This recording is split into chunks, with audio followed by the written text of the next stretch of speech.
Hey guys, tonight we begin with something absolutely terrifying and weirdly therapeutic. Imagine waking up in an era when depression was treated with exorcism, anxiety was cured with bloodletting, and the best medical advice for mental illness was, have you tried not being possessed by demons? We're diving into what it would really be like to survive a medieval insane asylum. Forget One Flew Over the Cuckoo's Nest. This makes modern psychiatric care look like a luxury spa vacation. So before you get comfortable, take a moment to like the video and subscribe. But only if you genuinely enjoy what I do here. And let me know in the comments where you're tuning in from and what time it is for you. It's always fascinating to see who's joining us from around the world. Now dim the lights.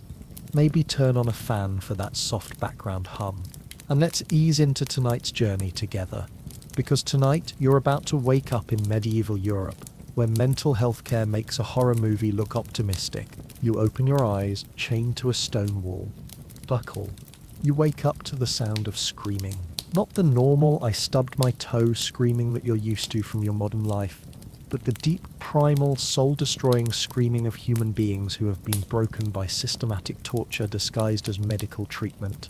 And the screaming is coming from all around you, which suggests that either you've been transported to the world's worst heavy metal concert, or you're in a place where screaming is considered normal background noise. Your first attempt to sit up is stopped by a sharp yanking sensation around your wrists and ankles. You look down to discover that you're chained to a stone wall with iron shackles that look like they were forged by someone who learned metalworking from medieval torture manuals. The chains are heavy, rusted and attached to the wall with the kind of permanent mounting hardware that suggests this is a long-term arrangement rather than a temporary inconvenience. The smell hits you next, a combination of human waste, rotting food, unwashed bodies, and something that might be death or might be the medieval equivalent of hospital disinfectant but probably isn't. It's the kind of smell that makes you immediately grateful that taste and smell are related, because if this smell had a flavor, it would probably be the worst thing you've ever experienced. Your surroundings look like someone took a dungeon, removed anything that might be considered comfortable or humane, and then hired a committee of sadists to make it worse. The walls are stone, damp, and covered with what you hope is moss but might be something more disturbing. The floor is straw that looks like it hasn't been changed since the Norman conquest, and the ceiling is low enough that standing up straight would be impossible even if you weren't chained to the wall. Other people, and you use the term people loosely because they barely look human anymore, are scattered around the room in various states of physical and mental breakdown. Some are talking to invisible companions, others are rocking back and forth in rhythmic motions that suggest they've given up on the concept of hope, and a few are just lying still in ways that make you wonder if they're sleeping, or if they've achieved the ultimate goal of medieval mental health care death. A man in robes that might once have been white but are now the color of medieval hygiene approaches your section of the wall. He's carrying a wooden club, a leather-bound book that probably isn't a medical textbook, and an expression that suggests he considers beating mentally ill people to be a form of community service. This is Brother Godwin, and he's about to explain your new living situation with the bedside manner of someone who learned patient care from studying the Spanish Inquisition. The demons must be getting stronger. We'll need to increase your treatment accordingly. He consults his book, which you now realize is definitely not a medical textbook, but might be a guide to creative torture techniques disguised as religious therapy. You manage to croak, though your voice sounds like you've been gargling with gravel and medieval despair. Oh yes, Brother Godwin replies cheerfully. You're in Bethlehem Hospital, the finest institution for treating madness in all of England. We have the most advanced techniques for driving out demons, correcting melancholic humors, and ensuring that evil spirits know they're not welcome in Christian bodies. You're very lucky to be here instead of being burned as a witch or drowned as a test of your spiritual purity. You look around at your fellow lucky patients and realize that Brother Godwin's definition of luck is significantly different from yours. The man chained next to you has been beaten so thoroughly that he looks like a medical illustration of what happens when you use violence as a cure for sadness. The woman across from you is mumbling prayers in Latin while pulling out her own hair, which apparently counts as successful treatment because nobody is trying to stop her. What's wrong with me? You ask, hoping that your condition is something simple like a broken leg that can be set and healed, rather than something complex like possession by demons that requires months of creative torture. Acute melancholia with possible demonic influence complicated by humoral imbalance and spiritual corruption. Very serious, very treatable. You'll be staying with us until the demons leave or until you achieve spiritual purification through suffering. And how long does that usually take? You ask, though you're beginning to suspect that you don't want to hear the answer. Oh, varies quite a bit, Brother Godwin says with the casual tone of someone discussing weekend plans. Some patients achieve spiritual clarity within a few months, others take years. A few achieve permanent purification through dying during treatment, which we consider a successful outcome because their souls are definitely free of demons at that point. You realize that you've just been admitted to a medieval psychiatric facility where the treatment goals include death as a positive outcome, where medical care is provided by people who think mental illness is caused by supernatural forces, and where your chances of survival depend on convincing religious zealots that you're no longer possessed by demons that you never believed in during a time period when disbelief in demons is itself evidence of demonic possession. When do I get to leave? You ask, though you're starting to understand that this might not be the kind of place with a standard discharge process. Brother Godwin laughs. Actually laughs as if you've just asked the funniest question he's heard all day. Leave. My dear soul, you'll leave when God decides you're ready to rejoin Christian society without spreading your spiritual contamination to innocent people. Until then, you'll receive the finest care available, including regular prayer sessions, therapeutic beatings, medicinal bleeding, and dietary purification through controlled starvation. He walks away, leaving you chained to a wall in a medieval mental health facility where the treatment plan includes torture, the discharge criteria include divine intervention, and the success rate is measured by how many patients die during care. You're beginning to realize that your modern problems, student loans, traffic jams, Wi-Fi outages, might not have been as serious as you thought they were. The screaming around you continues, and you're starting to understand that it's not really scream. It's the sound of human beings trying to communicate in a place where being human is considered a medical condition requiring violent correction. Welcome to medieval mental health care, where the cure is always worse than the disease, and the disease is usually whatever the doctor decides it is based on his interpretation of religious texts and his personal tolerance for human suffering. Dean, you're not sick, you're possessed. The medieval understanding of mental illness is beautifully simple. There's no such thing as mental illness. What modern people call depression, anxiety, bipolar disorder, or PTSD are actually different varieties of spiritual contamination that require religious solutions rather than medical treatment. It's like having a flat tire and being told that your car is obviously possessed by tire demons who can only be expelled through prayer and violence.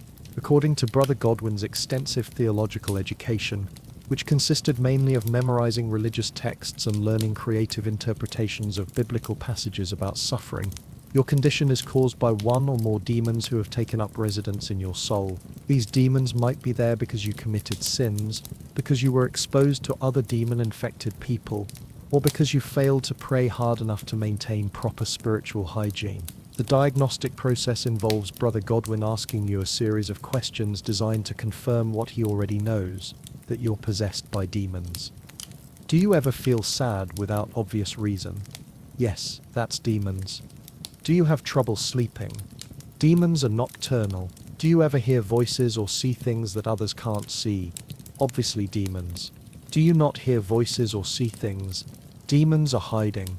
It's a diagnostic system where every possible answer confirms the predetermined diagnosis. The theological framework for understanding mental illness is based on the revolutionary medical principle that all human suffering is punishment for sin, spiritual weakness, or insufficient religious devotion. Depression isn't a chemical imbalance in your brain.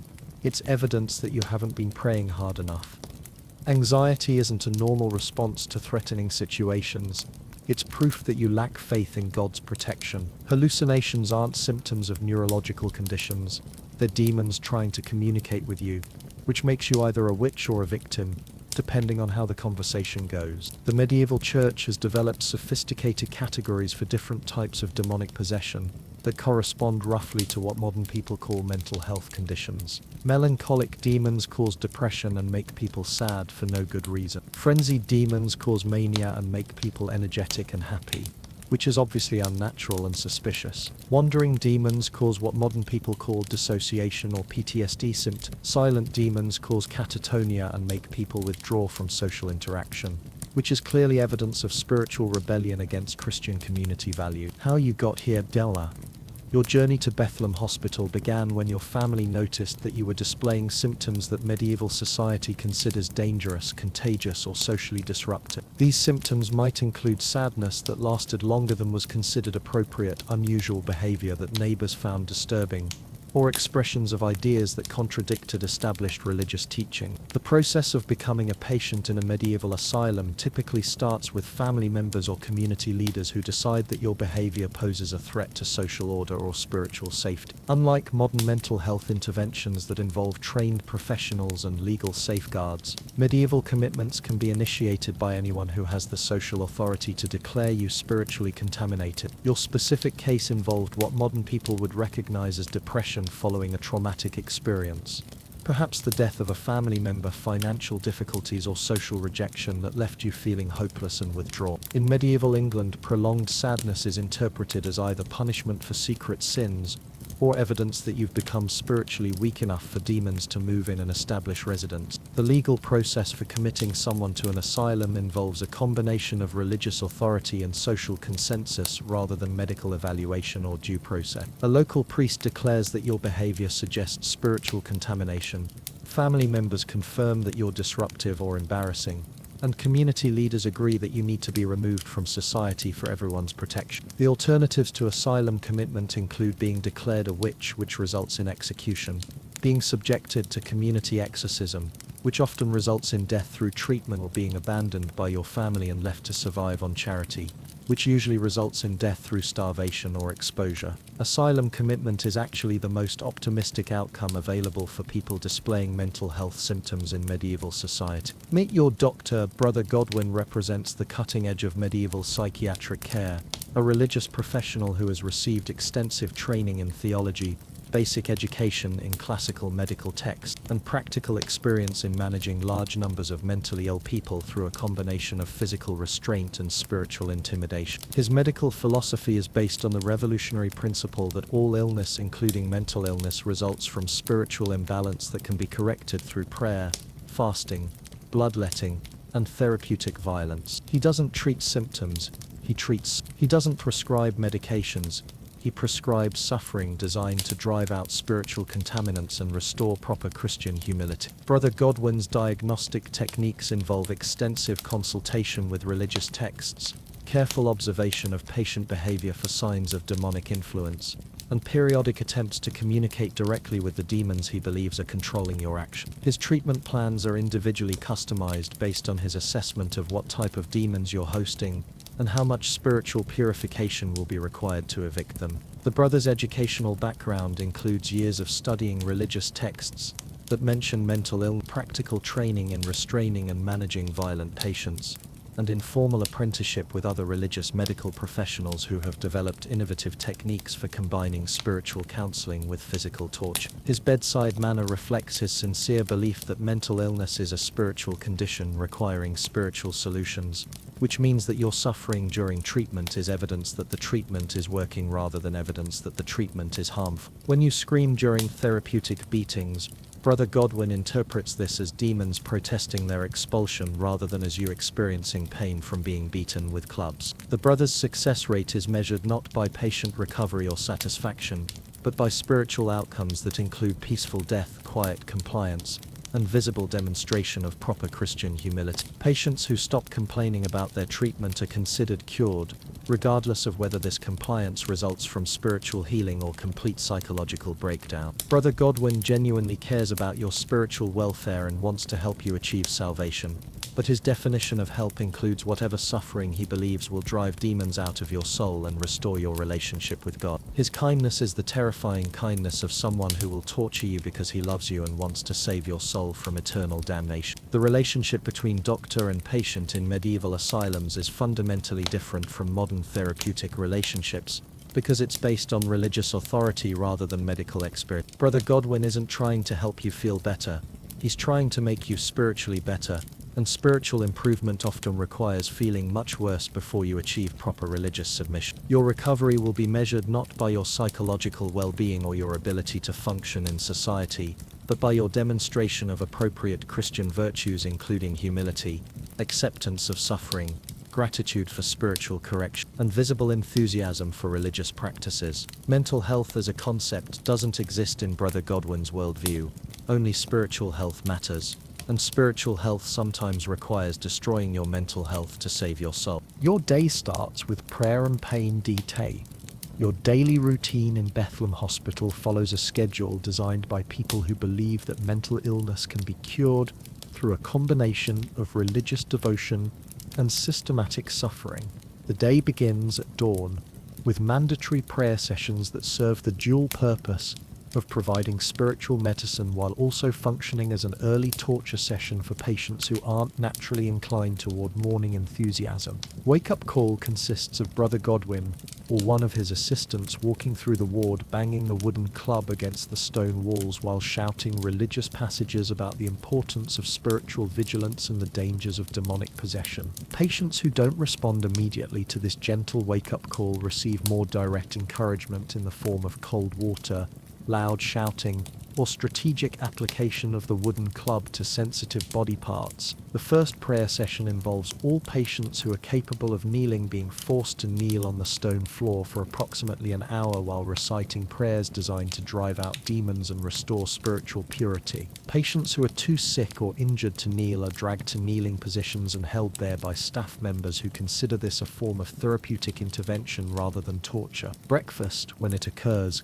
consists of thin gruel made from whatever grain was available cheaply, mixed with water that may or may not be clean, and served in wooden bowls that are shared among multiple patients without washing between uses. The nutritional content is carefully calculated to provide just enough sustenance to keep patients alive while maintaining the spiritual benefits of chronic hunger. The morning medical rounds involve Brother Godwin examining each patient for signs of demonic activity, spiritual improvement or need for increased therapeutic intervention. These examinations often include checking for physical symptoms that might indicate spiritual contamination, testing patient responses to religious questions, and determining whether individual patients require additional prayer, bleeding, or beating to maintain their treatment program. Morning work assignments give patients the opportunity to contribute to their own spiritual healing through manual labor that serves the hospital's operational needs, while providing therapeutic benefits through physical exhaustion and humble service. Available work assignments include cleaning floors, emptying waste buckets, preparing food for staff members, and maintaining the facility's infrastructure. The different types of mad people. The SE people. The patient population of Bethlehem Hospital represents a diverse collection of people whose behavior has been interpreted as evidence of spiritual contamination requiring institutional intervention. The variety of conditions and circumstances that lead to asylum commitment creates a complex social environment where different types of madness are treated with different levels of violence and restraint. Melancholic patients, those displaying what modern people would recognize as depression, are considered to be suffering from demonic possession that makes them unnaturally sad and unable to appreciate God's blessing. These patients receive treatment focused on forced cheerfulness, mandatory participation in joyful religious activities, and therapeutic beatings designed to drive out the demons that are preventing them from experiencing appropriate Christian happiness. Frenzied patients, those displaying symptoms of mania, psychosis, or extreme anxiety, are considered to be directly controlled by energetic demons that make them hyperactive, talkative, or prone to unusual behavior. These patients are typically restrained more heavily and receive more aggressive treatment because their behavior is considered more disruptive and potentially dangerous to other patients and staff members. Melancholic frenzied patients, those whose symptoms alternate between depression and mania, are considered to be hosting multiple types of demons that take turns controlling their behavior. These patients require complex treatment plans that address different demonic influences at different times, often resulting in contradictory therapeutic interventions that reflect the staff's confusion about which demons are currently in control. Noble patients, those from wealthy or aristocratic families, receive deluxe treatment that includes better food, cleaner living conditions, and less frequent beatings, not because their mental illness is considered different, but because their families can pay for upgraded spiritual care. The demons possessing rich people are apparently more responsive to comfortable treatment environments. Peasant patients, the majority of the asylum population, receive standard treatment that emphasizes cost-effectiveness and efficient processing rather than individual attention. The demons possessing poor people are considered to be lower-class demons that respond well to simple direct interventions like chains, clubs, and starvation. Living conditions in hell. The physical environment of Bethlehem Hospital has been designed with the understanding that comfortable living conditions might interfere with the spiritual purification process that drives out demons and restores mental health. Every aspect of the facility's architecture and furnishing is carefully planned to create an atmosphere of appropriate suffering that supports therapeutic goals. The patient dormitories consist of large stone rooms with minimal heating, no privacy, and sleeping arrangements that involve multiple patients sharing floor space covered with straw that serves as bedding, bathroom, dining area, and general living space. The straw is changed irregularly, usually only when it becomes so contaminated with bodily fluids that it poses obvious health risks to staff members. Sanitation facilities consist of wooden buckets placed strategically around the dormitories that serve as toilets for multiple patients. These buckets are emptied when they become full or when the smell becomes offensive to staff members. Whichever comes first. Patients are expected to use these facilities regardless of their physical condition or ability to move independently. Ventilation is provided through small windows placed high on the walls that allow some air circulation while preventing patients from seeing outside or communicating with people beyond the asylum wall. The windows are too small and too high to provide escape routes, but they're large enough to ensure that patients remain aware of the outside world they're no longer allowed to participate in. Heating is minimal and seasonal, based on the principle that physical discomfort supports spiritual growth and helps drive out demons who prefer comfortable environment. During winter months, patients survive through shared body heat and whatever warmth can be generated through group prayer sessions and therapeutic exercise programs. Meals are served on the floor using shared wooden bowls and utensils that are cleaned irregularly with whatever cleaning materials are available and affordable. Privacy and personal space are considered luxuries that interfere with the communal spiritual healing process and provide hiding places where demons might avoid detection and treatment. Patients are monitored constantly by staff members or other patients who report suspicious behavior, unauthorized conversations, or signs of spiritual backsliding that might require additional therapeutic intervention. They are no longer members of normal society, and that their return to social acceptance depends entirely on their willingness to accept spiritual correction and demonstrate appropriate Christian humility through enthusiastic participation in whatever treatment programs the staff considers necessary for their spiritual welfare. What passes for treatment? Medieval psychiatric treatment is based on the revolutionary medical principle that mental illness symptoms are actually spiritual problems disguised as health issues, which means that effective treatment must address the soul rather than the brain. This spiritual approach to mental health care has produced some truly innovative therapeutic techniques that combine religious devotion with creative applications of medieval technology. The bloodletting treatment is designed to restore proper balance among the four bodily humors that medieval medicine believes control personality, emotions, and mental function. Patients with melancholic symptoms receive strategic bleeding to reduce the black bile that causes sadness, while patients with frenzied symptoms are bled to reduce the yellow bile that causes excessive energy and inappropriate happiness. The vomiting treatment involves forcing patients to consume herbal mixtures that cause violent nausea and extended periods of throwing up everything in their digestive systems. This therapeutic vomiting is believed to expel spiritual contaminants that have been consumed through demon-influenced food choices or exposure to spiritually corrupted environments. The purging treatment uses powerful laxatives made from plants that cause explosive diarrhea and severe abdominal cramping. This treatment is particularly effective for patients whose demons are believed to be hiding in their lower digestive systems, though it's also applied to patients whose demons might be anywhere else, because purging never hurts when it comes to spiritual cleansing. The starvation treatment involves carefully controlled reduction of food intake to weaken demons who apparently depend on regular nutrition to maintain their control over possessed patients. Patients receive just enough food to prevent immediate death while ensuring that any spiritual parasites become too weak to resist exorcism and therapeutic intervention. The sleep deprivation treatment prevents patients from sleeping for extended periods because demons are believed to be most active during unconscious states when patients' spiritual defenses are weakened. Patients are kept awake through constant noise, uncomfortable positions and periodic beatings designed to maintain alertness and prevent demonic dream communication. Trepanation, drilling holes in your head.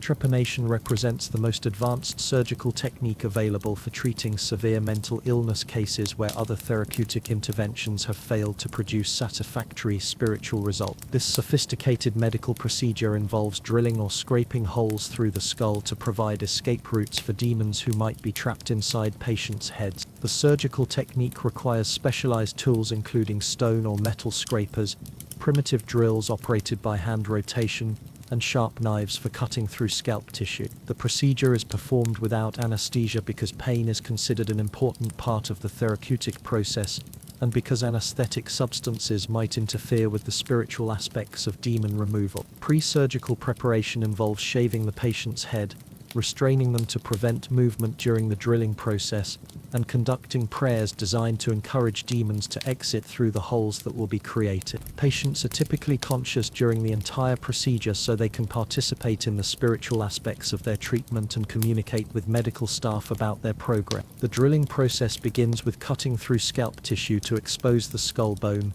followed by careful scraping or drilling to create holes large enough for demon escape, but small enough to avoid causing immediate death through brain damage. The procedure typically takes several hours and requires multiple staff members to maintain patient restraint and monitor spiritual progress. Post-surgical care involves keeping the holes clean with whatever medical supplies are available, monitoring patients for signs of successful demon removal, and providing follow-up treatment for any demons that might still be present despite having access to convenient escape routes. Recovery time varies depending on patient survival and the success of the spiritual intervention. The success rate for trepanation is measured by spiritual rather than medical outcomes, which means that patients who die during or immediately after the procedure are considered successfully treated because their souls have definitely been freed from demonic possession. Patients who survive are monitored for behavioral changes that might indicate successful demon removal. Herbal cures that kill you. Medieval pharmaceutical therapy involves extensive use of plant-based medicines that have been developed through centuries of trial and error, with emphasis on the trial part and less attention to the error part. The herbal treatments available for mental illness combine traditional folk medicine with religious symbolism and whatever happens to be growing in local fields and forests. Hellebore treatment involves administering extracts from a plant that causes violent purging, hallucination, and sometimes death, but is believed to be particularly effective against melancholic demons who apparently dislike the spiritual purification that comes from nearly dying from plant poison. The dosage is calculated based on patient size, symptom severity, and how much hellebore is currently available. Mandragora treatment uses extracts from mandrake plants that cause sedation, hallucinations, and respiratory depression. This treatment is especially useful for frenzied patients who need to be calmed down, though the line between calmed down and unconscious and dead is sometimes difficult to determine using medieval diagnostic technique. Henbane treatment involves plants that cause confusion, hallucinations, and various types of poisoning that may or may not be distinguishable from the original mental illness symptom. Patients receiving henbane treatment often experience dramatic behavioral changes that are interpreted as evidence of successful demon removal, though these changes might also indicate successful brain damage. Wormwood treatment uses bitter herbs that cause digestive problems, neurological symptoms, and spiritual experiences that medieval medicine interprets as evidence of effective demon removal. The treatment is particularly valued because the bitter taste is believed to be offensive to demons who prefer sweet or pleasant flavor. The herbal cocktail treatment combines multiple plant medicines into powerful mixtures that address different aspects of spiritual contamination simultaneously. These cocktails often produce complex interactions between different plant toxins that create unique therapeutic experiences involving vomiting, diarrhea, hallucinations, seizures, and occasional death. Treatment monitoring involves careful observation of patient responses to herbal medicines, with particular attention to behavioral changes that might indicate successful spiritual intervention. Patients who become more compliant, less responsive, or completely unconscious are considered to be responding well to treatment, while patients who continue to display original symptoms obviously need stronger herbal intervention. The pharmaceutical preparation process involves monks and other religious medical professionals who combine herbal knowledge with prayer and spiritual guidance to create medicines that address both physical and spiritual aspects of mental illness. The preparation methods often include religious rituals designed to enhance the spiritual effectiveness of plant medicines, while ensuring that demonic influences don't contaminate the therapeutic substance. Feeding the mad D. Nutrition for asylum patients is carefully planned according to medieval medical principles that view food as medicine and medicine as food, with the understanding that demon-possessed people require different nutritional approaches than spiritually healthy individuals. The feeding program at Bethlehem Hospital is designed to provide just enough sustenance to maintain life while avoiding any foods that might strengthen demonic influences or provide too much comfort to patients who are supposed to be suffering for their spiritual benefit. The basic diet consists of bread made from whatever grain is cheapest and most readily available, usually barley or oats mixed with substances that might or might not be food, depending on how desperate the hospital's budget situation has become. This bread is dense, poorly flavored, and often contains sawdust, sand, or other fillers that reduce costs while providing the spiritual benefits of eating unpleasant food. Gruel represents the primary liquid nutrition available to patients and consists of grain boiled in water until it reaches a consistency somewhere between soup and paste. The gruel is seasoned with whatever herbs are available for free, and served at whatever temperature happens to result from the cooking process, which often means cold because reheating requires additional fuel that costs money. Beer is provided as the primary beverage because water is often contaminated, and beer provides calories while being safer to drink than local water sources. However, asylum beer is made from the cheapest possible ingredients and contains minimal alcohol content, resulting in a beverage that tastes like liquid bread mixed with disappointment but provides hydration and some nutrition. Vegetables appear in the diet when they're available for free or extremely cheap, usually consisting of root vegetables that are too old or damaged to sell to paying customers. These vegetables are typically boiled until they lose most of their nutritional value, but become soft enough for patients to eat without requiring functional teeth. Meat is a rare luxury that appears in patient meals only when animals die of natural causes around the hospital grounds, or when meat becomes available at prices low enough to fit the asylum's food budget. This meat is usually preserved through smoking or salting and cooked thoroughly enough to kill any obvious signs of disease or decay, being restrained while maintaining enough nutrition to survive whatever treatments the medical staff has planned for your spiritual welfare. The eating process becomes a complex logistical challenge that combines basic survival needs with medieval hospitality standards. Food delivery involves staff members carrying wooden bowls of gruel and pieces of bread to individual patients who are chained in various positions around the dormitory. The serving process is designed for efficiency rather than dignity, with patients receiving whatever portion can be quickly distributed without requiring staff members to spend excessive time on individual feeding assistance. Hand feeding becomes necessary for patients whose chains prevent them from reaching their mouths with both hands, or whose restraints make normal eating motions impossible. This assistance is provided by other patients who are mobile enough to help with feeding duties, creating a social hierarchy where less restrained patients have the responsibility of keeping more restrained patients alive. Spillage is a constant problem because eating while chained often involves awkward positions and limited mobility that make it difficult to consume food without dropping significant portions on the floor. Spilled food is typically not replaced, creating powerful incentives for patients to develop creative eating techniques that minimize waste while maximizing nutrition intake. Sharing becomes essential for survival because individual food portions are calculated to provide minimal nutrition for individual patients. But patients who are too sick or restrained to eat their full portions need assistance from healthier patients who can help with feeding and share their own rations when necessary. Water access is limited to whatever drinking water is provided with meals, plus whatever additional water patients obtain by requesting assistance from staff members who may or may not respond to requests for additional hydration depending on their mood and assessment of whether the the patient deserves extra attention. Starvation as treatment. Therapeutic starvation represents an advanced treatment technique based on the medical principle that demons require nutrition to maintain their control over possessed patients, which means that reducing food intake weakens demonic influences while strengthening patients' spiritual defenses against supernatural corruption. This treatment approach requires careful monitoring to ensure that patients receive just enough nutrition to survive while ensuring that any spiritual parasites become too weak to resist exorcism. Fasting schedules are individually customized based on patients' spiritual needs and the severity of their demonic possession. Patients with mild cases might fast 1 day per week, while patients with severe possession might fast several days consecutively to ensure that their demons become too weak to maintain control over their behavior and thinking pattern. Spiritual benefits of hunger include increased receptivity to religious instruction,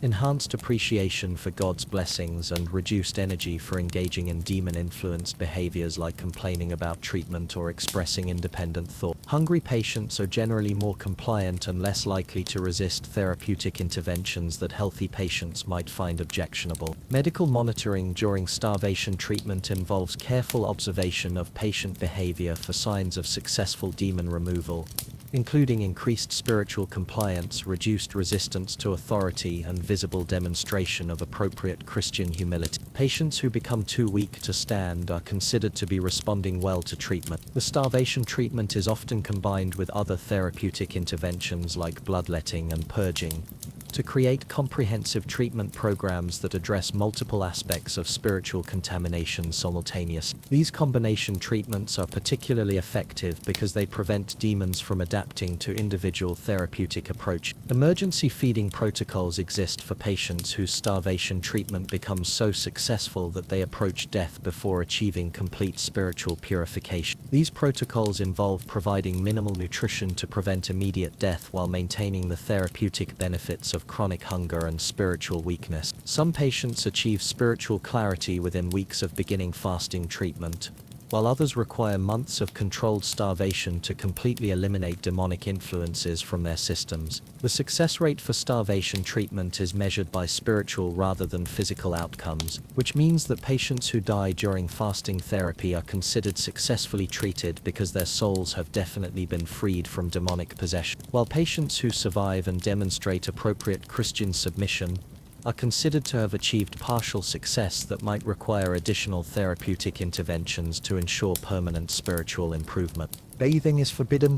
Personal hygiene in medieval asylums follows strict religious guidelines based on the theological principle that excessive cleanliness represents vanity and spiritual pride that interfere with the humility necessary for successful treatment of demonic possession. The bathing policies at Bethlehem Hospital are designed to ensure that patients maintain appropriate levels of physical discomfort while avoiding the spiritual dangers associated with bodily pleasure and self-care. Water contact is limited to essential functions like drinking and basic wound cleaning because extensive washing might wash away holy oils applied during religious ceremonies or interfere with the therapeutic benefits of accumulated dirt and bodily fluids that serve as external signs of internal spiritual transformation. Patients who request additional washing opportunities are usually demonstrating vanity that requires correction through additional therapeutic intervention. Clothing changes occur irregularly and only when existing garments become so contaminated that they pose obvious health risks to staff members or interfere with medical procedures. Patients typically wear the same basic garments for weeks or months, allowing their clothing to develop the natural patina of extended use that demonstrates their humble acceptance of their circumstance. Hair maintenance involves keeping patients' hair cut short or shaved completely to prevent lice infestations and eliminate opportunities for vanity or excessive grooming that might distract from spiritual focus. Long hair is considered a luxury that mental patients don't deserve and a potential hiding place for demons who might use hair as anchoring points for maintaining their possession of patients' souls. Dental care consists of whatever tooth maintenance patients can manage using their fingers, rough cloth, or small sticks. Because specialized dental tools are expensive and dental problems are considered minor compared to spiritual contamination. Patients with severe tooth pain receive the same therapeutic treatments used for other types of discomfort: prayer, fasting, and acceptance of suffering as spiritual purification. Skincare involves allowing natural processes to take their course without interference from artificial cleaning or treatment substance. Rashes, sores, and infections are monitored for signs of spiritual significance but are generally allowed to develop naturally unless they threaten patient survival or become offensive to staff members. The overall philosophy of asylum hygiene emphasizes spiritual cleanliness over physical cleanliness, with the understanding that excessive attention to bodily comfort might interfere with the spiritual discomfort necessary for driving out demons and achieving proper Christian humility. Patients who complain about hygiene conditions are demonstrating spiritual pride that requires additional correction. Disease spreads like wildfire. The communal living arrangements at Bethlehem Hospital create ideal conditions for sharing infectious diseases among patients who have weakened immune systems due to malnutrition, stress, and therapeutic treatments that reduce their body's ability to fight off infections. The disease management philosophy emphasizes spiritual rather than medical approaches to epidemic control. Respiratory infections spread rapidly through dormitories where 40 patients share the same airspace without ventilation systems or isolation procedures. Coughing, sneezing, and breathing distribute infectious agents efficiently among patients who are too weak or restrained to avoid exposure to sick patients' bodily fluids and respiratory secretion. Digestive diseases flourish in environments where multiple patients use the same eating utensils, waste facilities, and water sources without sanitation procedures that might prevent the transmission of infectious agents through contaminated food and water supply. Diarrheal diseases are particularly common and often fatal for patients whose nutrition is already marginal. Skin infections develop easily among patients who can't wash regularly and whose clothes and bedding accumulate bacteria, fungi, and parasites that thrive in warm, moist environments created by unwashed human bodies living in close proximity. These infections often become serious because patients can't keep wounds clean or dry. Bloodborne diseases spread through shared medical instruments used for bloodletting and other therapeutic procedures without sterilization between patients. The same knife might be used to bleed multiple patients in sequence, ensuring efficient transmission of any bloodborne infections among the patient population. Treatment for infectious diseases involves the same therapeutic approaches used for mental illness: prayer, fasting, bloodletting, and herbal medicines that may or may not have any effect on infectious agents. Epidemic diseases are often interpreted as evidence of spiritual contamination that requires additional religious intervention rather than medical treatment. Living with rats and parasites. The ecosystem at Bethlehem Hospital includes a diverse population of non-human residents who share the facility with patients and staff members. These creatures contribute to the overall atmosphere of the institution while providing additional challenges for patients who are trying to recover from mental illness in environments that include active infestations of various pests and parasites. Rats are permanent residents who have established extensive tunnel systems throughout the asylum structure and maintain their own social hierarchies that parallel the human hierarchy of patients, staff, and administrators. These rats provide valuable sanitation services by eating food scraps and organic waste, though they also compete with patients for available food resources. These insects establish thriving colonies in unwashed hair and clothing, creating constant itching and discomfort that adds to the therapeutic suffering that drives out demons while providing practical experience in accepting minor torments as part of spiritual purification. Fleas maintain active populations throughout the patient dormitories and staff areas, feeding on human blood while potentially transmitting diseases between different areas of the facility. Flea infestations are considered normal parts of institutional life rather than pest problems requiring elimination or control measures. Bedbugs inhabit the straw bedding used throughout the asylum and provide nightly entertainment for patients who are trying to sleep despite being bitten repeatedly by insects that emerge from bedding materials to feed on sleeping patients. These bedbugs are particularly active during the limited hours when patients are allowed to rest. Intestinal parasites affect most patients due to contaminated food and water supplies combined with poor sanitation practices that ensure efficient transmission of parasitic organisms through the patient population. These parasites contribute to malnutrition and digestive problems while providing additional spiritual lessons about accepting bodily discomfort. Flies populate the asylum during warm months and provide constant background activity through their buzzing and landing on patients, food waste and wood. These flies serve as informal communication systems between different areas of the facility while contributing to disease transmission and general atmospheric enhancement. Members believe that shared suffering with God's creatures demonstrates appropriate Christian humility and that attempting to eliminate pests might interfere with natural spiritual processes that include learning to accept discomfort from all sources. Treatment for parasite infestations involves the same therapeutic approaches used for other medical conditions: prayer, herbal medicines that may or may not affect parasites, and acceptance of parasitic infestation as another form of spiritual trial that strengthens patients' character and demonstrates their willingness to suffer for their spiritual improvement. Your illness is demonic, being. The theological framework for understanding mental illness at Bethlehem Hospital is based on centuries of religious scholarship that has definitively established that psychological symptoms are actually spiritual problems requiring spiritual solutions. This sophisticated diagnostic system allows medical staff to provide appropriate treatment without getting distracted by irrelevant considerations like brain chemistry, trauma, or genetic factors that won't be discovered for several more centuries. Demonic possession diagnosis involves careful observation of patient behavior for signs that supernatural entities have taken control of their bodies and minds. These signs include sadness without obvious external cause, demons making you ungrateful for God's blessings, excessive happiness or energy, demons making you inappropriately joyful, hearing voices, demons talking to you, not hearing voices, demons hiding from detection, and talking to invisible companions, obviously demons. The possession classification system recognizes different types of demons that cause different mental health symptoms. Melancholic demons cause depression and make patients unnaturally sad about their circumstances. Frenzied demons cause mania and make patients energetic and talkative in ways that disturb other people.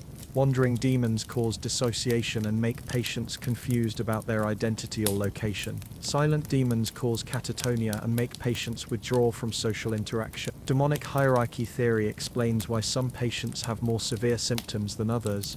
More powerful demons cause more dramatic symptoms and require more intensive treatment to remove. Lesser demons might be expelled through prayer and fasting, while greater demons require comprehensive treatment programs involving exorcism, therapeutic beating, and surgical intervention like trepanation. The possession timeline typically follows predictable patterns where demons gradually gain control over patients' souls through spiritual weakness, sinful behavior, or exposure to other demon-infected people. Early intervention can prevent full possession, but patients who arrive at the asylum have usually progressed to advanced stages that require extensive treatment. Demonic motivation for possessing human souls includes desire to experience earthly pleasures through human bodies, intention to corrupt Christian communities through possessed individuals, and general malevolent enjoyment of human suffering that demons create through mental illness symptoms. Holy water and sacred torture. Religious treatment for demonic possession combines traditional Christian rituals with innovative therapeutic techniques designed to make possessed patients so spiritually pure that demons can no longer tolerate inhabiting their soul. These treatments require extensive use of sacred objects and blessed substances that have been consecrated specifically for spiritual warfare against supernatural enemy. Holy water applications involve regular dousing of patients with water that has been blessed by religious authorities and infused with spiritual power that burns demonic entities while providing spiritual cleansing for possessed souls. Patients receive holy water treatments multiple times daily, with particular attention to areas where demons might be hiding or entering their bodies.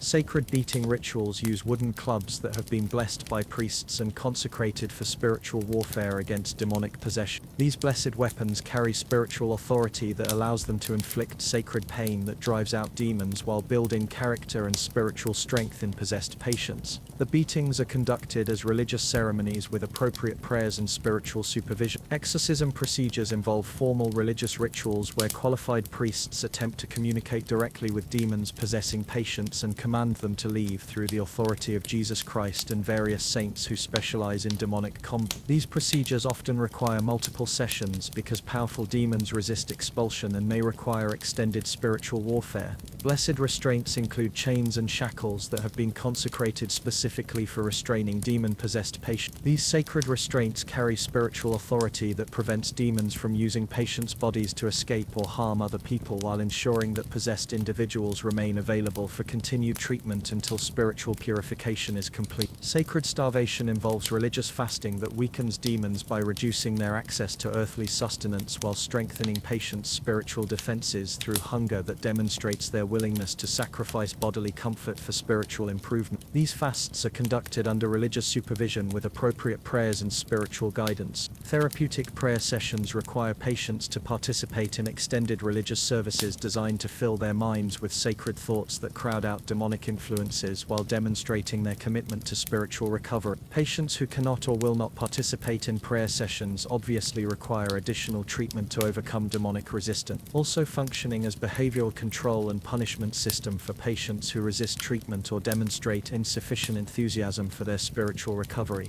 The prayer program is individually customized based on patient needs and staff assessment of spiritual program. Mandatory prayer sessions occur multiple times daily and require all patients who are physically capable to participate in group religious activities including recitation of standard prayers, singing of hymns, and listening to religious instruction designed to fill their minds with sacred content that displaces demonic influence. Kneeling requirements during prayer sessions provide physical discipline that demonstrates proper Christian humility while creating bodily discomfort that enhances the spiritual benefits of religious devotion. Patients must kneel on hard stone floors for extended periods regardless of their physical condition or ability to maintain kneeling positions without assistance. Prayer position monitoring involves staff supervision to ensure that patients maintain appropriate postures and facial expressions during religious activity. Patients who appear distracted, uncomfortable, or insufficiently enthusiastic during prayer sessions receive additional spiritual guidance through increased prayer requirements or therapeutic correction. Individual prayer assignments are given to patients who need extra spiritual attention or who have demonstrated resistance to group religious activity. These assignments might involve reciting specific prayers repeatedly throughout the day or maintaining prayer positions for extended periods as spiritual exercises designed to overcome demonic resistance. Prayer performance evaluation includes regular assessment of patients' ability to recite prayers correctly, maintain appropriate religious attitudes, and demonstrate genuine spiritual engagement rather than mechanical compliance with religious requirements. Poor prayer performance indicates continued demonic influence requiring additional treatment. These prayers often involve uncomfortable positions, extended duration, or repetitive content designed to correct spiritual problems while providing memorable consequences for inappropriate behavior. The prayer effectiveness is measured by observable changes in patient behavior, compliance with asylum rules, and demonstration of proper Christian attitudes, including humility, gratitude, and acceptance of suffering as spiritual purification. Patients who show improvement in prayer performance are considered to be responding well to spiritual treatment. Religious instruction during prayer sessions includes education about Christian theology, moral teachings, and spiritual practices that help patients understand their mental illness as spiritual problems requiring spiritual solution. This instruction helps patients develop the religious framework necessary for interpreting their symptoms and treatment in spiritually appropriate ways. Prayer requests from patients are evaluated by staff members who determine whether requested prayers demonstrate appropriate spiritual priorities or reveal continued demonic influence through selfish concerns about bodily comfort, desire to leave the asylum, or other priorities that interfere with spiritual purification and acceptance of God's will for their lives.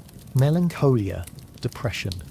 Melancholic madness represents the most common form of spiritual contamination treated at Bethlehem Hospital and involves demons that specialize in making patients unnaturally sad about circumstances that should inspire Christian gratitude and acceptance. These melancholic demons are particularly insidious because they disguise spiritual problems as emotional problems, making patients believe they have legitimate reasons for sadness when they're actually demonstrating ingratitude for God's blessings. The symptoms of melancholic possession include persistent sadness without obvious external cause, loss of interest in activities that should bring joy, excessive sleeping or inability to sleep properly, loss of appetite or excessive eating, and inappropriate focus on personal suffering rather than spiritual growth.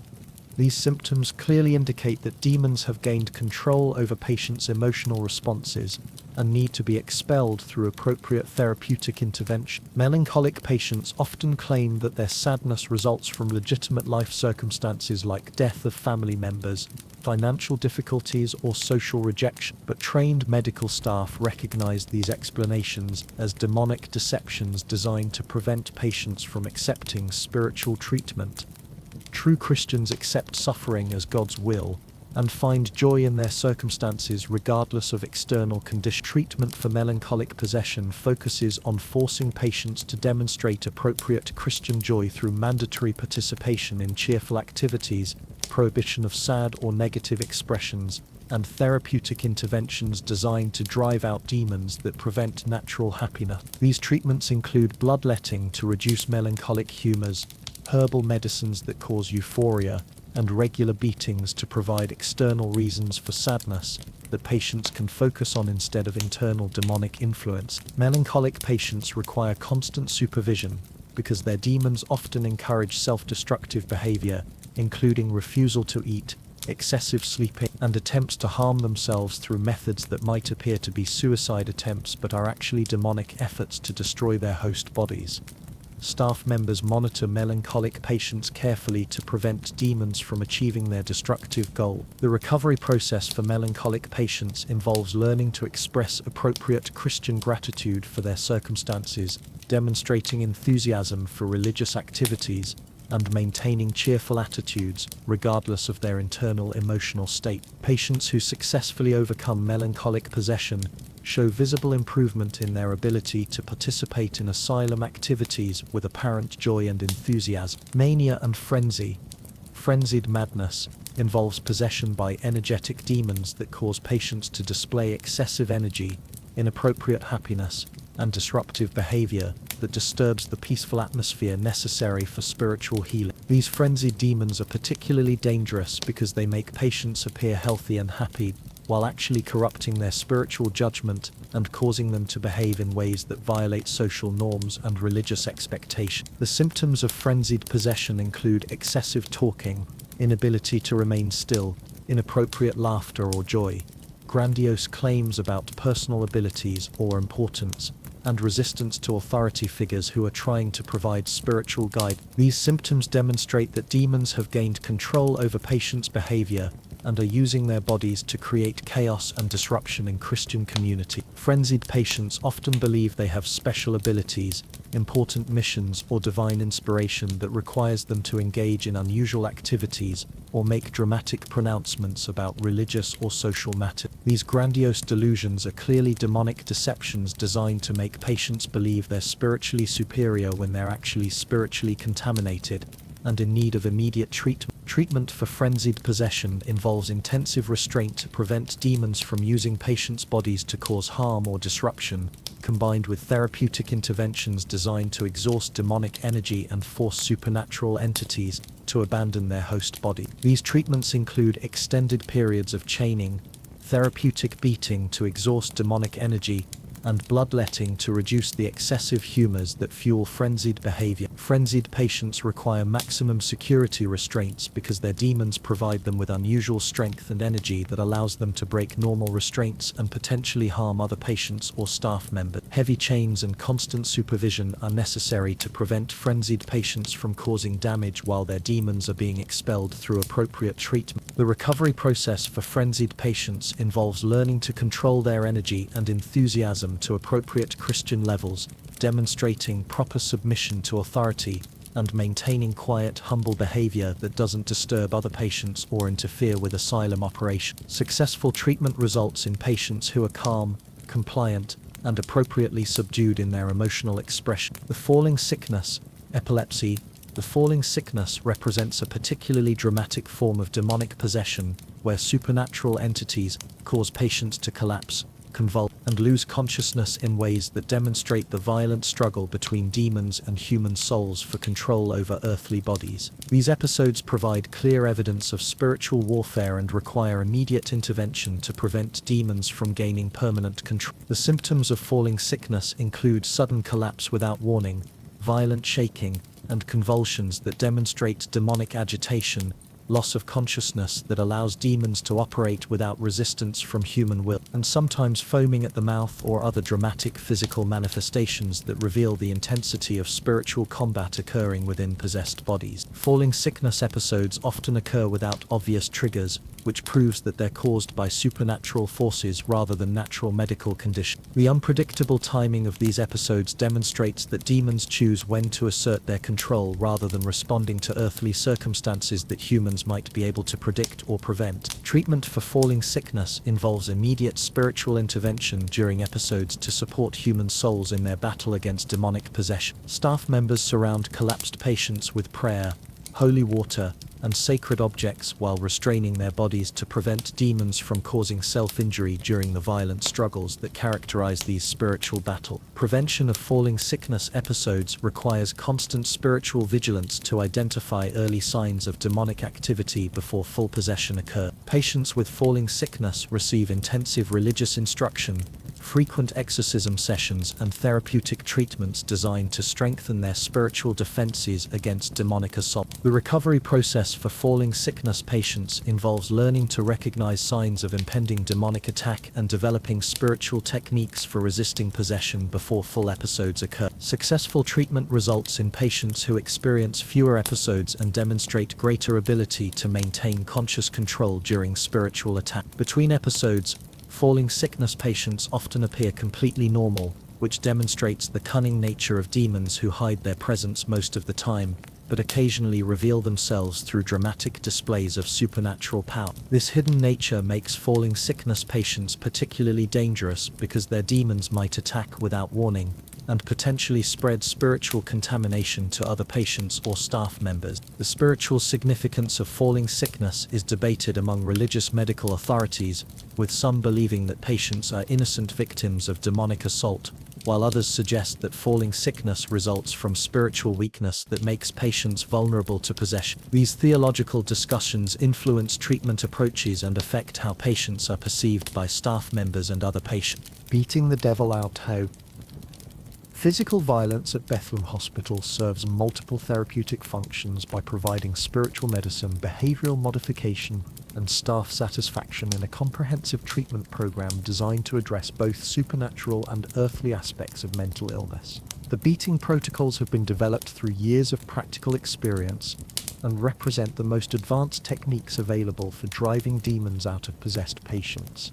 Therapeutic beating schedules are individually customized based on patient diagnosis, symptom severity, and response to previous treatments. Melancholic patients typically receive energetic beatings designed to stimulate spiritual activity and drive out sluggish demons, while frenzied patients receive exhausting beatings intended to wear down overactive demons and reduce their energy levels. The beating implements include wooden clubs blessed by priests for spiritual warfare, leather whips designed to cause maximum pain without permanent damage, and iron rods that provide both spiritual authority and practical effectiveness in delivering therapeutic violence. These tools are maintained in consecrated storage areas and blessed regularly to ensure their continued spiritual potency. Beating techniques have been refined through practical experience to maximize therapeutic benefits while minimizing damage that might reduce patients' economic value or interfere with their ability to participate in other treatment programs. Staff members receive training in proper beating methods that cause appropriate suffering without causing immediate death or permanent disability. The spiritual theory behind therapeutic beating is based on the principle that demons hate pain and will abandon possessed bodies to avoid continued suffering. The beatings must be severe enough to convince demons that remaining in possessed patients is more unpleasant than leaving,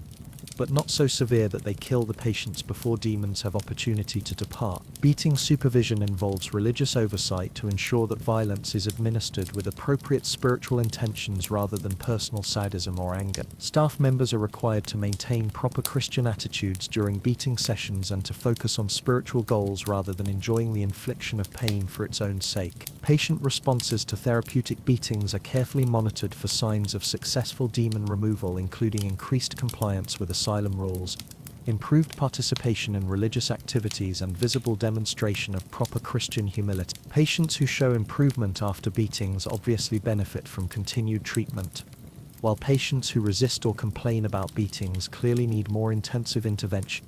management by preventing demon-possessed individuals from harming themselves or others, while ensuring their availability for continued treatment until spiritual purification is complete. The restraint protocols represent centuries of practical experience in managing large numbers of mentally ill patients with minimal staff supervision. Chain systems include heavy iron shackles attached to stone walls that allow patients limited movement while preventing escape or violence against other patients and staff members. These chains are individually fitted to patient size and secured with locks that require staff keys to remove, ensuring that patients remain properly restrained regardless of their physical condition or demonic influence. Restraint positions are designed to maintain patient health while providing appropriate levels of discomfort that support therapeutic goals. Patients may be chained in standing, sitting, or lying positions depending on their treatment needs and the space available in dormitory area. Position changes occur at staff discretion based on medical necessity and behavioral consideration. Newly admitted patients typically receive maximum restraint until staff members can assess their spiritual condition and determine appropriate treatment levels. Improved behavior may result in reduced restraints as rewards for compliance. Restraint maintenance includes regular inspection of chains and shackles for wear or damage that might allow patient escape or injury. Broken restraints are repaired immediately to maintain security,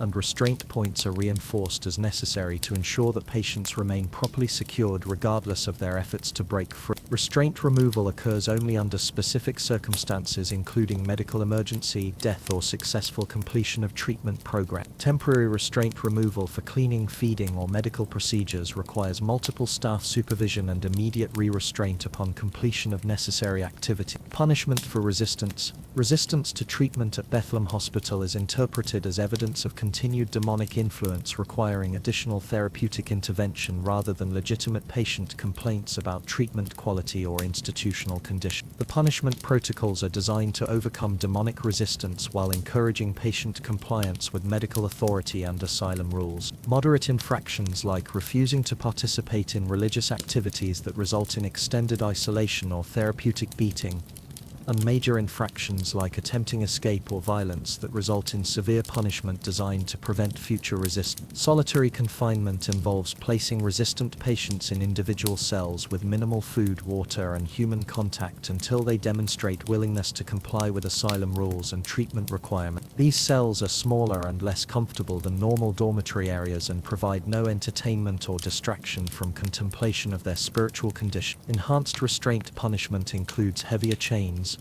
more restrictive positions, and longer periods of immobilization for patients who demonstrate continued resistance to authority or treatment. These restraints are designed to be more uncomfortable than standard restraints while ensuring that patients understand the consequences of refusing to cooperate with medical staff. Dietary punishment involves reduction of already minimal food rations for patients who violate asylum rules or demonstrate insufficient gratitude for their treatment. Hungry patients are generally more compliant and less likely to resist authority, making dietary restriction an effective tool for managing difficult patients. Public punishment sessions serve educational purposes by demonstrating to other patients the consequences of resistance while providing entertainment for staff members and any visitors who might be touring the facility. These sessions include beatings, restraint demonstrations, and other disciplinary measures that reinforce asylum authority. Stronger herbal medicines, extended prayer requirements, and additional exorcism sessions designed to overcome demonic resistance through spiritual persistence. The punishment philosophy emphasizes correction rather than revenge,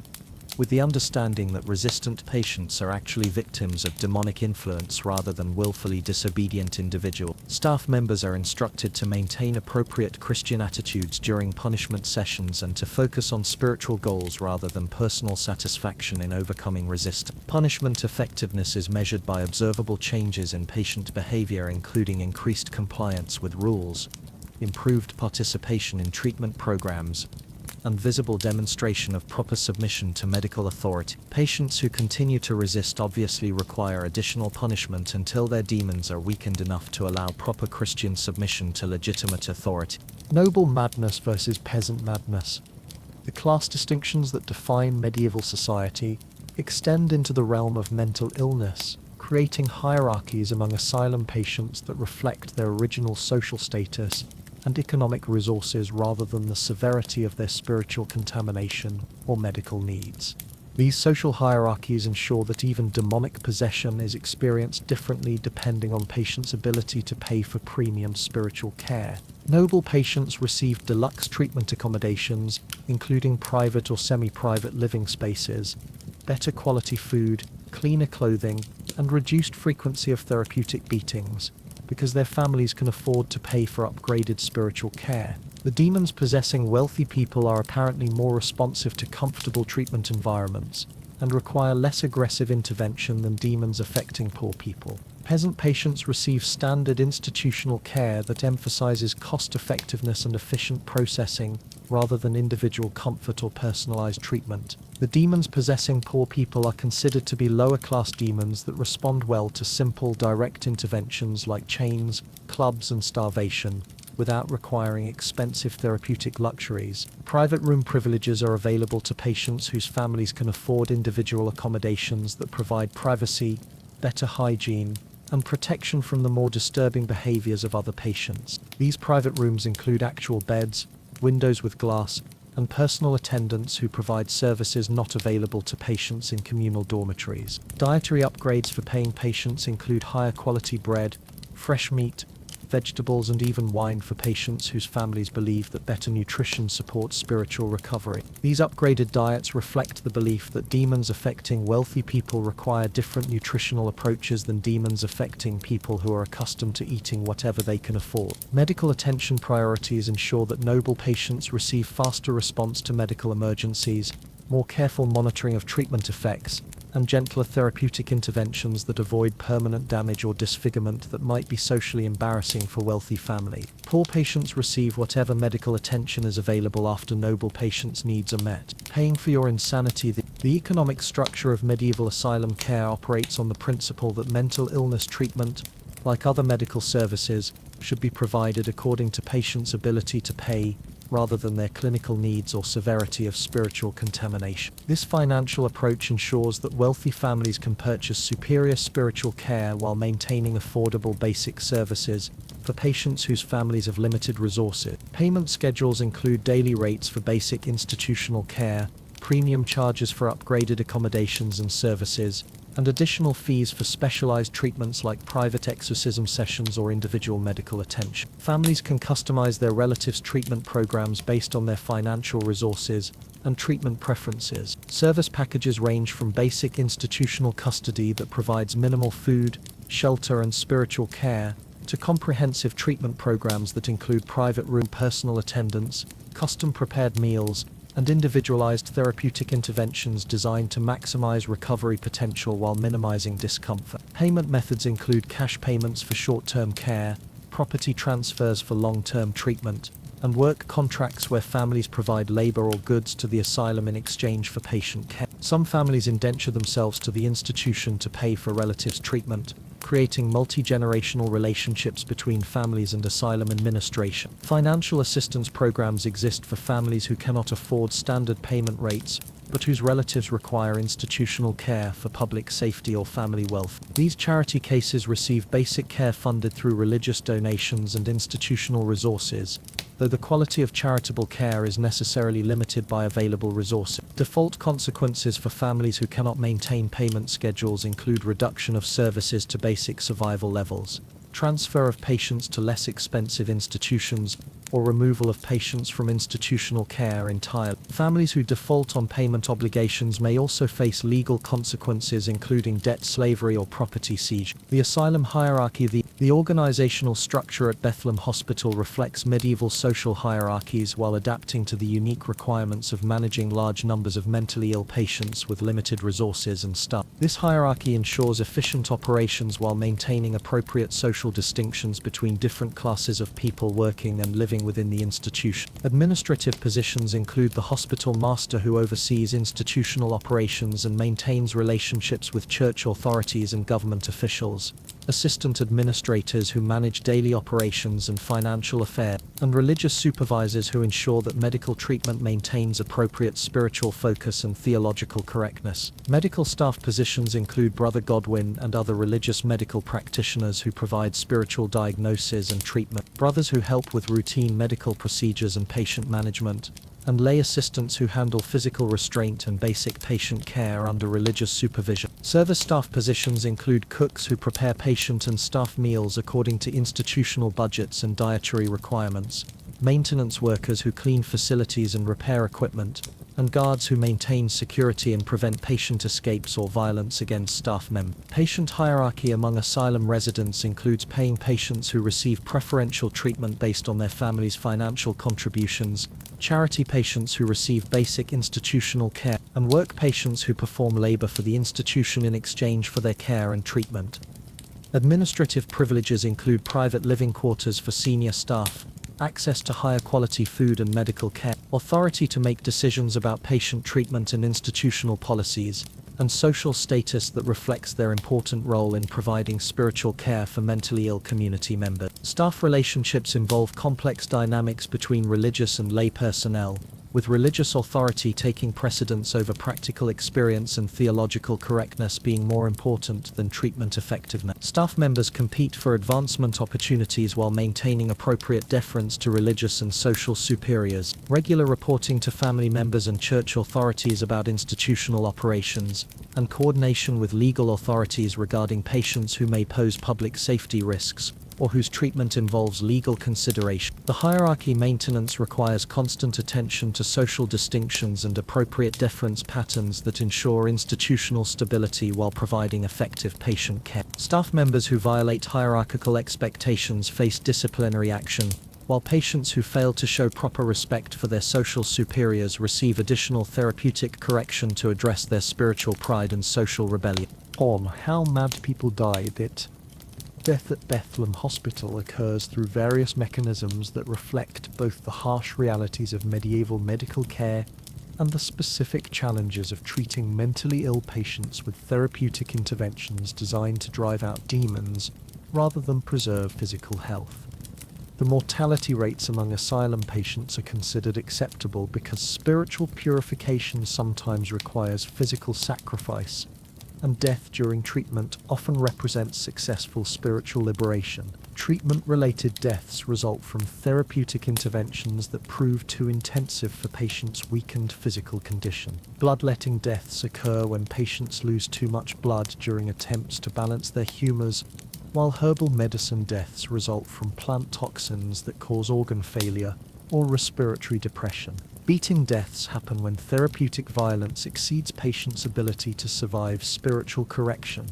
Starvation deaths are common among patients receiving extended fasting treatment designed to weaken demonic influences. These deaths are considered successful outcomes when patients achieve spiritual purification before their bodies fail completely, though timing is sometimes difficult to manage effectively without losing patients before demons are completely expelled. Disease deaths occur frequently due to the communal living conditions and weakened immune systems that characterize asylum populations. Epidemic diseases spread rapidly through dormitories where patients cannot maintain isolation or hygiene standards necessary to prevent transmission of infectious agents among vulnerable populations. Suicide deaths present theological challenges because self-inflicted death suggests either successful demonic possession that overwhelms patients' survival instincts, or spiritual despair that indicates treatment failure. These deaths require careful investigation to determine whether they represent demonic victory or acceptable spiritual liberation from unbearable circumstance. Accidental deaths happen when patients' restraints or living conditions create hazardous situations that result in injury or death without direct therapeutic intervention. These deaths are generally attributed to divine will rather than institutional negligence,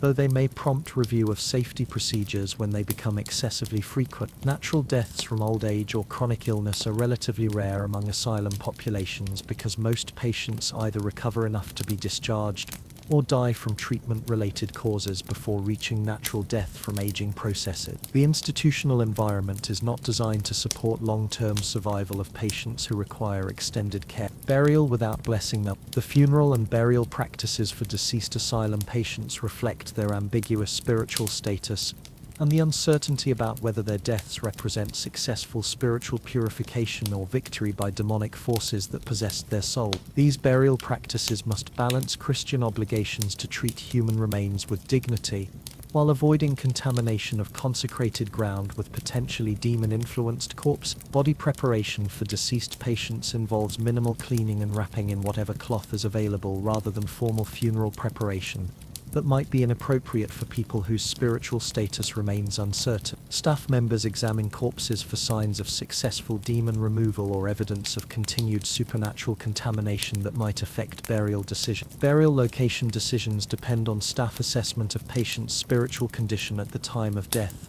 and the circumstances surrounding their demise. Patients who appear to have achieved spiritual purification before death may be buried in consecrated ground, while patients whose spiritual status remains doubtful are buried in separate areas designated for uncertain cases. Funeral services for asylum patients are typically minimal and focus on prayers for the deceased soul rather than celebration of their life or achievement. These services acknowledge the uncertainty about patients' spiritual destiny, while requesting divine mercy for souls that may have been liberated from demonic possession through death. Grave markers for asylum patients are simple or non-existent because elaborate monuments might be inappropriate for people whose earthly lives were characterized by spiritual contamination and mental illness. Anonymous burial prevents potential spiritual contamination of burial grounds while avoiding the expense of permanent markers for patients whose families may not maintain ongoing financial obligation. Religious considerations about asylum burials include theological debates about whether mentally ill people can achieve salvation and whether death during treatment represents spiritual success or failure. These theological questions affect burial practices and determine how asylum deaths are interpreted by religious authority. Your soul's eternal fate. The spiritual destiny of asylum patients who die during treatment represents complex theological territory that medieval religious authorities approach with caution, due to uncertainty about the relationship between mental illness, demonic possession, and eternal salvation. These spiritual considerations affect both treatment approaches and post-mortem religious practices involving deceased patients. Salvation possibilities for mentally ill patients depend on theological interpretations of whether demonic possession prevents individuals from achieving spiritual merit or whether mental illness represents a form of earthly purgatory that purifies souls for eternal life. Different religious authorities hold varying opinions about these spiritual questions. Demonic liberation through death is considered a potentially positive outcome for patients whose earthly treatment fails to achieve spiritual purification. Death may represent the ultimate spiritual liberation where souls are freed from both demonic possession and earthly suffering to achieve eternal peace in divine presence. Purgatory possibilities offer hope for patients whose spiritual status remains uncertain at the time of death. The suffering endured during earthly treatment may serve as partial purgation that reduces the spiritual cleansing required in the afterlife, making salvation more accessible for souls that were spiritually contaminated during earthly life. Hell concerns reflect fears that some asylum patients may have been so thoroughly corrupted by demonic possession that their souls are destined for eternal damnation regardless of earthly treatment efforts. These concerns influence treatment intensity and motivate staff efforts to achieve spiritual purification before patients' deaths.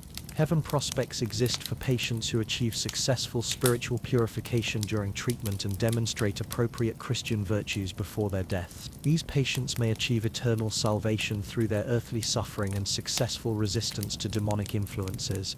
Prayer obligations for deceased patients include ongoing spiritual support for souls that may be experiencing continued purification in the afterlife. Spontaneous cures.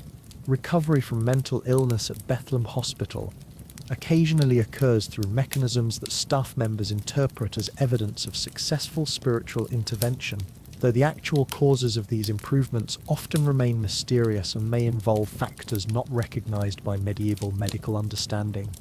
These spontaneous cures provide hope for other patients while reinforcing staff beliefs about the effectiveness of spiritual treatment approaches. Miracle healings sometimes occur when patients suddenly display dramatic behavioral improvements without obvious changes in their treatment programs. These recoveries are typically attributed to divine intervention, successful demon removal, or spiritual breakthroughs that occur when patients achieve proper Christian submission to God's will and medical authority. Brother Godwin documents these cases carefully, noting that successful exorcism often occurs just after patients stop screaming during therapeutic beatings, which he interprets as demons finally accepting defeat rather than patients losing consciousness from blood loss. Seasonal improvements affect some patients who show better mental health during certain times of year, particularly spring months when increased daylight and warmer weather apparently support spiritual recovery. Staff members interpret these seasonal patterns as evidence that demons are weakened by holy seasons or strengthened by periods of spiritual darkness, though they fail to notice that patients also receive slightly better food during harvest months when the asylum's budget allows for more nutritious gruel. Treatment response variations occur when patients who have resisted previous therapeutic interventions suddenly begin responding positively to the same treatments that were previously ineffective. These delayed responses are interpreted as evidence that spiritual purification requires extended time periods and persistent treatment efforts,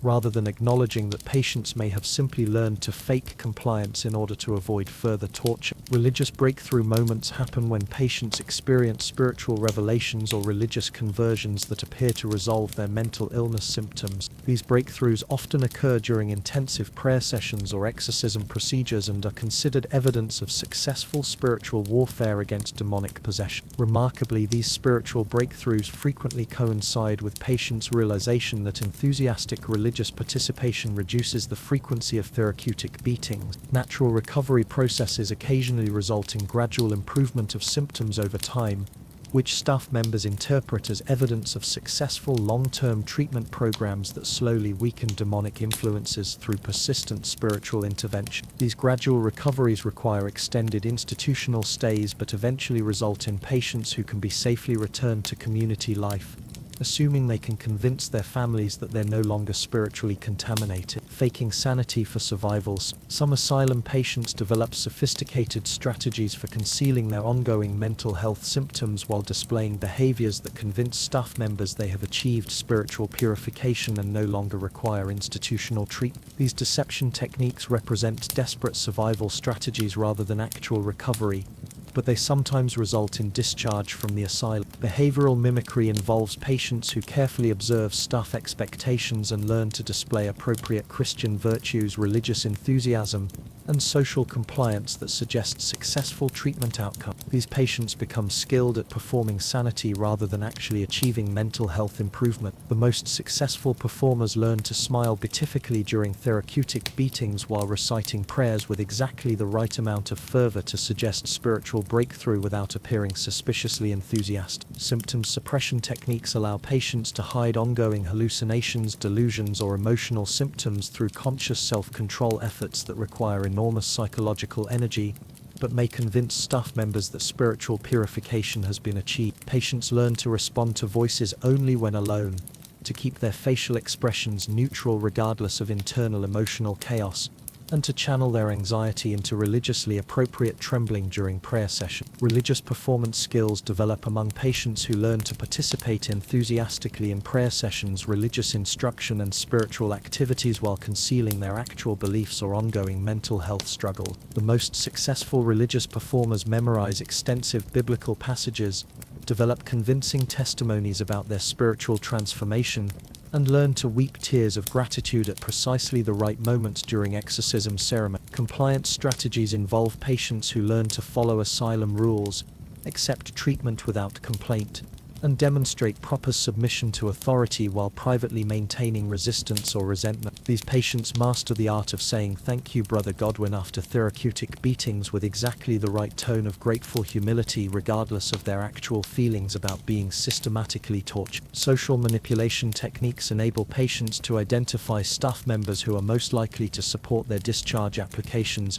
and cultivate relationships with these individuals through apparent spiritual progress, personal charm, or demonstrations of particular improvement that appeal to specific staff members' expectations. Successful manipulators learn which staff members respond to dramatic conversion stories, which prefer gradual spiritual improvement, and which can be influenced through displays of humble gratitude for the institution's excellent care. Saw the lucky few who escaped Escape from Bethlehem Hospital requires combination of opportunity, physical capability, and extraordinary luck that rarely aligns for patients who are weakened by treatment and constantly supervised by staff members. However, occasional successful escapes provide hope for other patients, while creating security challenges for asylum administration. Physical escape methods include breaking restraints during maintenance or medical procedures, overpowering staff members during supervised activities, or taking advantage of security lapses during emergencies or staff changes. The most successful escape in recent memory involved a patient who convinced Brother Godwin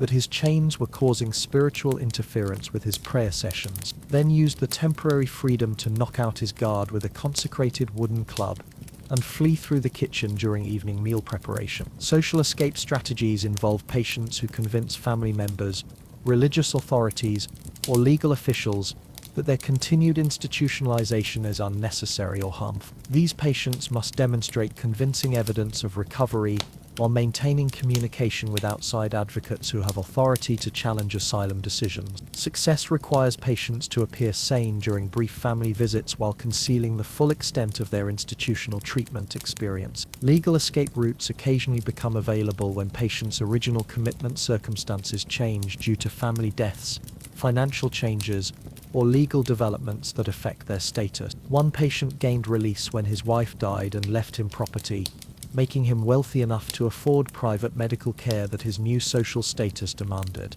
Another escaped legal commitment when the priest who had declared him possessed was himself accused of heresy and fled the country. Bribery opportunities exist for patients whose families have sufficient financial resources to purchase discharge through unofficial payments to staff members or administrators. These financial arrangements must be conducted carefully to avoid detection by religious authorities who might view such transactions as spiritually inappropriate. Though Brother Godwin has been known to accept donations to the hospital's holy mission in exchange for accelerated spiritual recovery assessments, staff assistance sometimes occurs when individual staff members develop sympathy for particular patients and provide unauthorized help with escape attempts or discharge applications. These incidents are rare because staff members risk their own positions and spiritual standing by interfering with official treatment decisions, but occasionally a guard or assistant develops enough human compassion to overcome institutional loyalty. Successful escape stories become legendary among asylum patients and provide psychological support for individuals who maintain hope of eventual freedom despite their current circumstances. The tale of Thomas the Baker,